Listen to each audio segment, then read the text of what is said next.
Terima kasih buat Anda yang sudah bantu support channel Dongeng Donghua ini. Semoga selalu diberi kesehatan, dimudahkan segala urusan, dilancarkan usahanya, dan dimudahkan rezekinya. Bagi yang baru bergabung, jangan lupa bantu subscribe. Aktifkan tanda lonceng.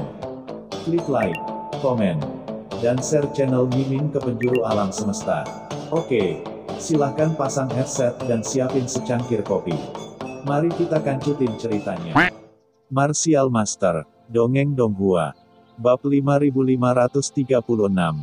Berbahagialah. Mendengar ini, gadis dunia bawah bintang kegelapan mengangguk dan berkata, "Taiyang, kamu benar, ini memang tidak normal." Gadis matahari melanjutkan dengan suara yang dalam, "Ketika permaisuri menghilang, kami cukup beruntung bisa menerobos.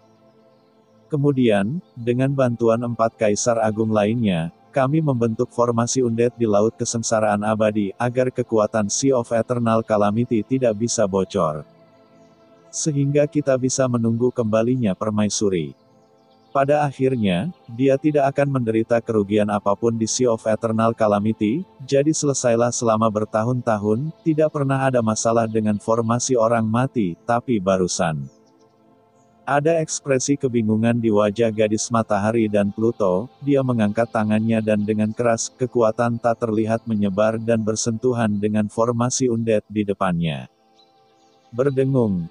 Nafas dalam yang terik tiba-tiba muncul dari tangan matahari dan Hades, berubah menjadi prasasti dan tercetak pada formasi orang mati. Tiba-tiba, lingkaran cahaya muncul dari formasi undet dan sedikit berfluktuasi. Namun anehnya, kekuatan jurang yang menyerang Qin Chen sebelumnya tidak muncul kali ini.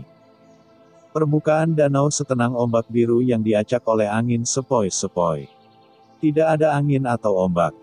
Gadis Sun Neter mengerutkan kening dan berkata, "Aneh, tidak ada tanda-tanda formasi undet ini rusak. Kita bertiga memiliki kemampuan untuk masuk dan keluar dari formasi undet ini. Apa yang dilakukan gadis Taiyin Neter ini?"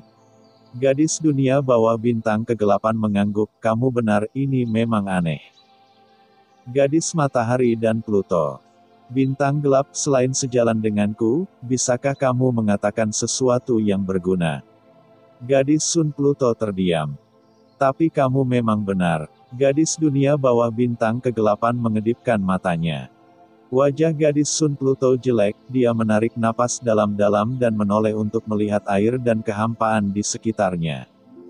"Aku tidak percaya, Taiyin bisa menutupi semua jejak." Cahaya tajam tiba-tiba muncul jauh di mata matahari dan Pluto, dia mengangkat tangannya dan menekan kekosongan di belakangnya. Ledakan. Tiba-tiba, air laut dalam radius ribuan mil tiba-tiba mendidih, sungguh mengerikan. Di saat yang sama, matahari yang gelap terik langsung muncul di kedalaman pupil matahari dan gadis Pluto. Matahari yang terik mekar dengan cahaya ilahi dan mengintip ke dalam air laut di sekitarnya. Tiba-tiba, gadis Sun Pluto sepertinya merasakan suatu kekuatan, pupil matanya tiba-tiba menyusut, tapi segera, jejak keterkejutan ini tersembunyi di matanya dan menghilang. Aura tak terbatas menyatu, dan gadis matahari dan Pluto langsung mendapatkan kembali ketenangannya. Bintang gelap Pluto bertanya, "Sun, apakah kamu menemukan sesuatu?" Gadis matahari dan Pluto menggelengkan kepalanya, "Tempat ini dibersihkan dengan sangat bersih oleh pria Taiyin. Tidak ada yang tersisa sama sekali, tapi saya yakin fluktuasi sebelumnya pasti ada hubungannya dengan orang ini." Bintang gelap. Setelah mengatakan ini, gadis Sun Pluto menoleh untuk melihat gadis bintang gelap Pluto, bagaimana kamu mempertimbangkan lamaran awalku? Kamu juga telah melihat bahwa gadis Taiyin Pluto menyembunyikan niat jahat, mungkin permaisuri hilangnya dia ada hubungannya dengan dia, dan pasti ada kekuatan di belakangnya yang mendukungnya. Sekarang di lautan bencana abadi ini, kita bertiga mengerjakan urusan kita sendiri. Anda dan saya ingin tetap di tempat ini dan melindungi beberapa hal yang ditinggalkan permaisuri. Hanya dengan bekerja sama kita bisa bertarung melawan Taiyin. Bagaimana denganmu dan aku? Bagaimana kalau bergabung? Sun Pluto menatap bintang gelap Pluto dengan harapan di wajahnya. Bintang kegelapan Mingnu menggelengkan kepalanya dan berkata, lupakan saja, tidak ada yang salah dengan itu sekarang. Bukankah bagus bahwa Anda dan saya bertanggung jawab atas wilayah yang ditinggalkan oleh permaisuri? Mengapa kita harus berjuang melawan kematian? Gadis matahari dan Pluto memasang ekspresi jelek di wajahnya, dan dia berkata, apakah kamu benar-benar berencana untuk terus jalan-jalan seperti ini? Mencampur. Dark Star Underworld tersenyum, kamu juga tahu bahwa aku selalu seperti ini ketika aku berada di bawah permaisuri. Aku tidak punya ambisi. Aku tidak seaktif kalian berdua dan ingin mendaki. Yang aku inginkan hanyalah hidup yang baik. Cukup baik, jalani hari demi hari, mengapa repot-repot memikirkan tentang berkelahi dan membunuh sepanjang hari, dan risiko kematian. Gadis matahari berkata dengan marah, tetapi permaisuri menghilang tanpa alasan saat itu. Siapa yang tahu jika ada petunjuk dalam hal ini? Kebenciannya. Orang dewasa macam apa kamu yang bukan orang dewasa? Kamu tidak dendam. Bintang kegelapan Mingnu mencibir, permaisuri Mingyue ada di sini, dan dia adalah orang dewasa kita. Sekarang setelah dia pergi, kita secara alami harus hidup untuk diri kita sendiri. Apakah kita harus hidup untuk diri kita sendiri sepanjang hidup kita? Apakah kamu hidup dalam bayang-bayang permaisuri Mingyue? Bintang gelap Pluto memandang Sun Pluto dengan acuh tak acuh. Sun, kita semua adalah kaisar yang kuat sekarang, jangan bertingkah seolah-olah kamu masih menjadi pelayan sepanjang hari. Selanjutnya, Dewi Bintang Kegelapan Pluto memandang dengan acuh tak acuh. Jika memang ada seseorang di balik hilangnya permaisuri, dan pihak lain bahkan tidak bisa melawan permaisuri, dapatkah Anda dan saya membalaskan dendam permaisuri? Sun, jangan terlalu naif dan menganggap dirimu terlalu serius. Gadis matahari menahan amarah di dalam hatinya dan berkata, kamu dan aku sendiri tidak bisa melakukannya, tapi lautan bencana abadi ini adalah sumber dosa yang didirikan oleh permaisuri. Jika kita bisa memasuki tempat inti dan mengendalikan kekuatan dosa dunia bawah yang tak ada habisnya, kekuatanmu dan aku pasti akan meningkat pesat dan bahkan mencapai tingkat 4 kaisar besar. Pada saat itu, jangan bodoh. Gadis bintang gelap Pluto menggelengkan kepalanya dan memandang gadis Sun Pluto. Jika dosa tak berujung ini begitu mudah dikendalikan, kamu tidak akan mengatakan bahwa kamu akan bergabung denganku dan mengandalkan kekuatan bintang gelapku.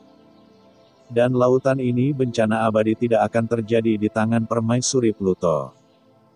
Jika bencana itu bisa disimpan di dunia bawah selama bertahun-tahun setelah menghilang, aku khawatir bencana itu sudah hilang sejak lama.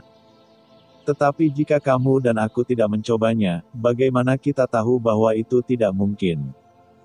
Gadis matahari dan Pluto ingin mengatakan sesuatu yang lain, tapi langsung disela oleh gadis bintang kegelapan dan Pluto, oke. Berhenti bicara, saya tidak ingin mendengarnya. Sekarang kita bertiga tidak dalam masalah. Bagus. Saya senang dan bebas. Saya tidak ingin peduli apakah Taiyin Mingnu memiliki konspirasi atau mengkhianati permaisuri Mingyue. Seperti yang dikatakan makhluk di laut semesta, dalam hidup ini, hiduplah dengan bahagia. Meskipun kami adalah pembudidaya hantu, kami sebenarnya sama. Kami hanya ingin hidup bahagia, capek sekali, apa yang harus kita lakukan? Dark Star Ming, sebuah suara wanita berbisik. Aku akan kembali dulu. Setelah mengatakan ini, gadis bintang kegelapan Pluto bergoyang dan menghilang tiba-tiba, hanya menyisakan gadis Sun Pluto di sini sendirian. Bintang gelap ini tidak bisa diakses. Wajah Sun Pluto berubah jelek, lalu dia menoleh untuk melihat tempat di mana Taiyin Pluto menghilang, menyipitkan matanya dan berkata dengan dingin. Taiyin, jangan mengira aku tidak tahu apa yang kamu lakukan. Lakukan, biarkan aku mengambil kesempatan ini, dan aku tidak akan pernah membiarkanmu pergi. Gadis matahari dan Pluto tiba-tiba meremas tangan kanannya. Ledakan. Air laut dalam radius 100 mil meledak, seperti akhir dunia. Pada saat ini, Pulau Penjaga Bintang terletak di halaman Qinchen dan lainnya. Kaisar Abadi mengangkat kepalanya dan melihat lautan bencana abadi di kejauhan, dengan sedikit ekspresi khawatir di wajahnya. Meskipun dia menyembunyikan budidayanya, sebagai seorang kaisar yang kuat, dia masih memperhatikan bahwa semacam fluktuasi tampaknya telah lahir di kedalaman laut bencana abadi. Hal ini membuatnya tidak bisa menahan kekhawatiran di dalam hatinya. Pamanku, tidak akan terjadi apa-apa padanya, kan? Bahkan dia menyadari sesuatu yang aneh. 3 gadis dunia bawah yang sekarang mengendalikan tempat ini juga pasti merasakan fluktuasi ini. Jika pamanku dibunuh oleh 3 gadis dunia bawah, wanita itu menemukan bahwa hati Kaisar Abadi menegang. Jika pertempuran terjadi di kedalaman laut bencana abadi, dia tidak punya pilihan selain segera bergegas ke sana, bahkan jika dia ketahuan, tidak ada yang bisa dia lakukan. Kaisar Abadi Senior, mengapa kamu begitu gugup? Qin Mo, ya, Qinchen pasti akan baik-baik saja. Melihat ekspresi gugup di wajah Kaisar Abadi, Molly tidak bisa menahan diri untuk tidak berbicara. Bagaimana kamu tahu pamanku akan baik-baik saja? Kaisar Abadi mengerutkan kening. Ini, pokoknya, jika aku bilang dia akan baik-baik saja, dia pasti akan baik-baik saja, Molly menegaskan. Siapa iblis Qin? Akan aneh jika dia menderita kerugian. Begitu Molly selesai berbicara, terdengar suara mendengung dan sesosok tiba-tiba muncul di halaman. Itu adalah Qinchen. Kaisar Abadi buru-buru melangkah maju dengan penuh semangat. Paman, di lautan bencana abadi tadi. Saya tidak sengaja membuat suara, tapi tidak ada yang serius. Qinchen menggelengkan kepalanya. Mari kita tidak membicarakannya untuk saat ini, tidak akan lama. Taiyin Mingnu akan memanggil kami, Anda harus bersiap terlebih dahulu. Taiyin Mingnu akan memanggil kami. Anda tidak akan membuatnya khawatir, bukan? Tentu saja.